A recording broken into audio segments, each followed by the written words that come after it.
अपने आप को भगवान को अर्पण कर दे। तेरा तुझको अर्पण क्या लागे मेरा, तन मन धन सब कुछ है तेरा। ये कहना नहीं है, ये अर्पण करना है। इसका मतलब ये नहीं है आप लाखों के मालिक है, लाखों रुपया यहाँ चढ़ा दे। आप जो है अपने आप को सर्वस्व अर्पण कर दे। अब तो मैं साधु संग राम रंग अंग अंग कहिए, क्या ही विधि राखे राम, क्या ही विधि रहिए। नहीं, मेरा कहने का अर्थ ये है कि अपने आप को अर्पण करना सीखिए। अगर आपने अपने आप को अर्पण कर दिया तो भगवान क्या कहते हैं, योगक्षेम वहाम्यहम्, तेरे सारे कर्मों का स्वयं उत्तरदायी मैं हूं।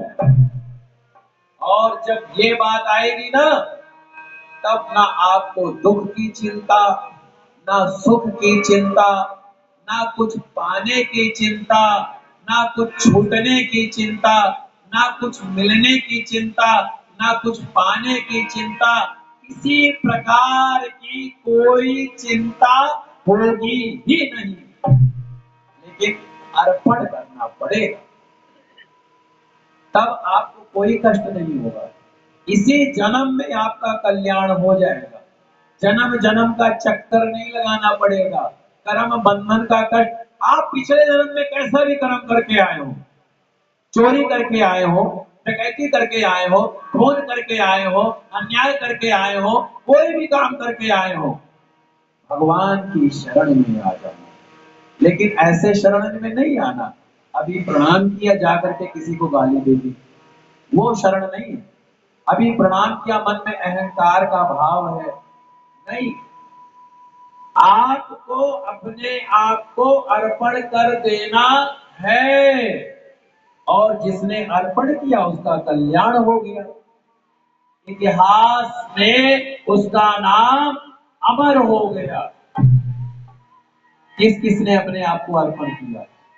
माता शबरी ने, आपने, माता शबरी ने, सुदामा ने, श्री राधा जी और श्री वल्लभ जी और श्री हनुमान जी महाराज, पवन तनय संकट हरण मंगल मूर्ति रूप, राम लखन सीता सहित हृदय बसव सुरभूप। श्री हनुमान जी महाराज ने अपने आप को अर्पण किया। तो हम श्री हनुमान जी महाराज नहीं है, हम सुदामा नहीं है, हम शबरी नहीं है, हम राधा नहीं है, हम सीता नहीं है, हम भक्त उतने अच्छे नहीं हैं, पर हम जैसे भी हैं, जिस भी तरीके से हैं, जिस भी रूप में हैं, स्वयं भगवान के। ऐसा जब आप कर दोगे, आपका कल्याण हो जाएगा। और यही बात धुंधकारी को जो है, जब धुंधकारी ने कहा मेरे कल्याण का मार्ग, तो गोकर्ण ने कहा क्या किया जाए? बोले कि मेरे लिए जो है श्रीमद् भागवत कथा का पाठ कराया जाए। तो बोले क्या गया जी में जो हम पितरों को बिठा के आते हैं, उसके बाद भी हमें श्रीमद् भागवत करना चाहिए? अवश्य करना चाहिए। अरे वहां पर तो आपने स्थान दिया है, एक उनको जो है मोक्ष प्राप्ति का साधन हो गया है, लेकिन श्रीमद् भागवत कथा पितरों को तारने वाला, पितरों का आशीर्वाद प्राप्त करने वाला होता है, भगवान नारायण का आशीर्वाद प्राप्त करने वाला होता है। तो इसी तरीके से धुंधकारी ने भगवान की कथा को सुना और उसको मोक्ष की प्राप्ति हो गई। अब जब उसको मोक्ष की प्राप्ति हो गई, भगवान विष्णु के पार्षद उसको ले गए, तो कथा में और भी लोग बैठे थे। 7 गांठें थी, हर दिन एक एक गांठें चरचरा करके टूटती चली गई। 7वें दिन वो गांठ टूटी और धुंधकारी का जो है भगवान ने वैकुंठ लोक प्रदान किया। तो कैसे किया?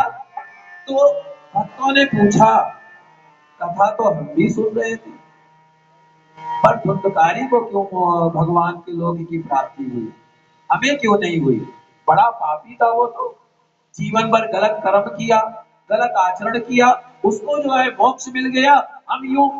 तो बोले आपको पता है जब कथा हो रही थी तो वो प्रेत के रूप में, छोटे से रूप में एक छड़ में विराज था, एक बांस के डंडे में विराजमान था।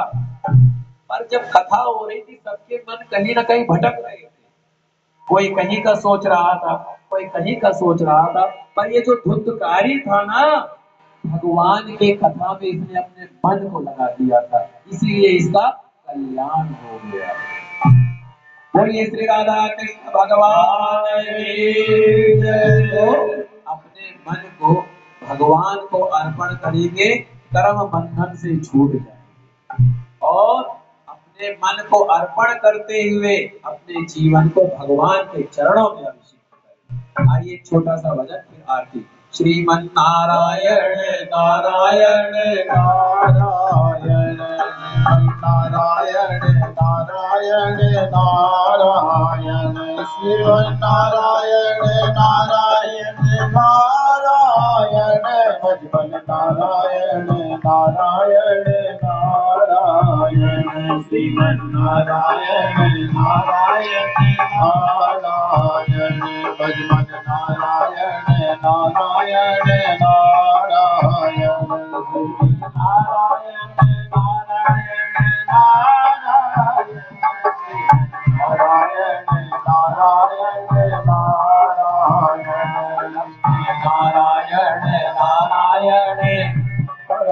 श्री लक्ष्मी नारायण भगवान की श्रीमद् भागवत महापुराण की जय। आइए लोग आरती करें। श्री